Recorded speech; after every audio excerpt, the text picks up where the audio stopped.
Plateau State, where President Tinubu has urged the military to take bold and decisive action against bandits and terrorists in communities affected by killings there. This is coming as Governor Caleb Mutfwang says perpetrators of the Christmas Eve attacks will be arrested and made to face the full wrath of the law. Funam Joshua reports. These are some of the victims of the Christmas Eve attack by suspected Harbour militiamen that left more than 100 locals dead across 23 communities in Bokos, Barkin-Ladi and Mangu Council areas of Plateau State. The Plateau State Governor Caleb Mutfwang visited to see for himself and also ensure they get the best medical care.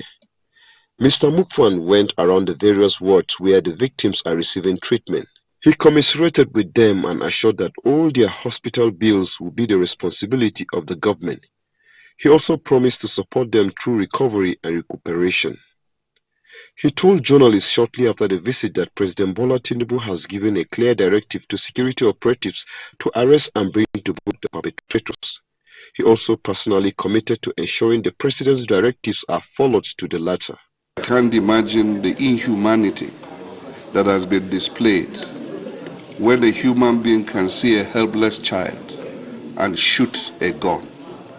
This is wicked, and I can't just imagine it. I can't wrap my head around it. And helpless elderly women cut down with machetes. It's totally uncalled for.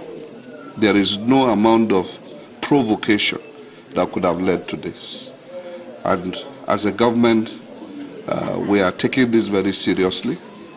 I want to appreciate Mr. President, President Ahmed Bola Tinubu, who has given matching orders that the perpetrators of this heinous crime against humanity must be fished out. The Vice President Kashim Shettima, during his condolence visit to Plateau State, assured that all acts of insecurity in the country will soon become history and residents will live in peace and harmony. Funam Joshua, TVC News, Jos. Former captain in the U.S. Army, Bish Johnson, joins me from Abuja to discuss the security situation on the plateau. Thank you for joining us at this time. Just when you think there is calm, this terrorist strike, but President Tinubu is talking tough. He has promised to, he wants the military actually to take bold and decisive action against them. How did you receive that order coming from Mr. President? Well, good afternoon, and thank you for having me. Compliments of the season. Well, first and foremost, let me consult with the affected families in Plateau State.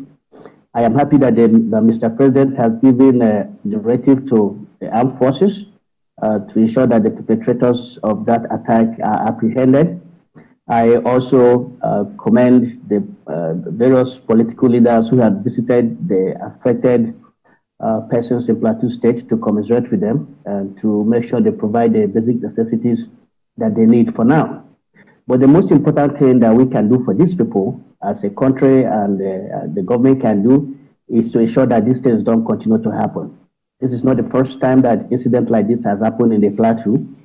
This is not the first time a president had given directive to security agencies to make sure that they fish out these people and make sure that they are punished.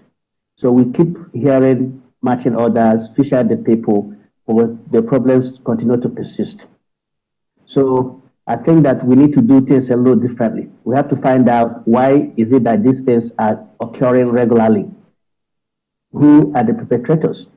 And the key to answering these questions lies in ensuring that at least, I'm not saying even all of the perpetrators, just one or two individuals is apprehended so that we can interrogate them. They hold trove of intelligence information that we need as to who they are, whether they are Nigerians or they're foreigners, how did they get their source of funding and weapons, and what is the motivation for the attack.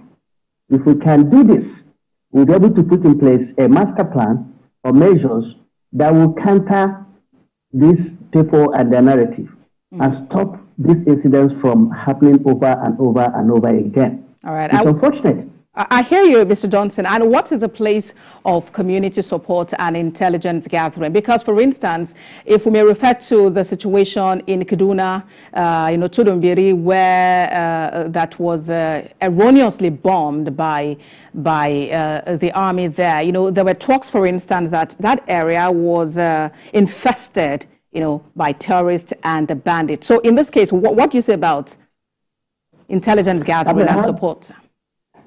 Fine. Intelligence gathering we must do. We must do more of intelligence gathering.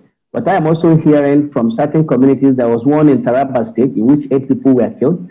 The honorable member representing that federal constituency said that they had alerted the security agencies about the impending attack and no action was taken.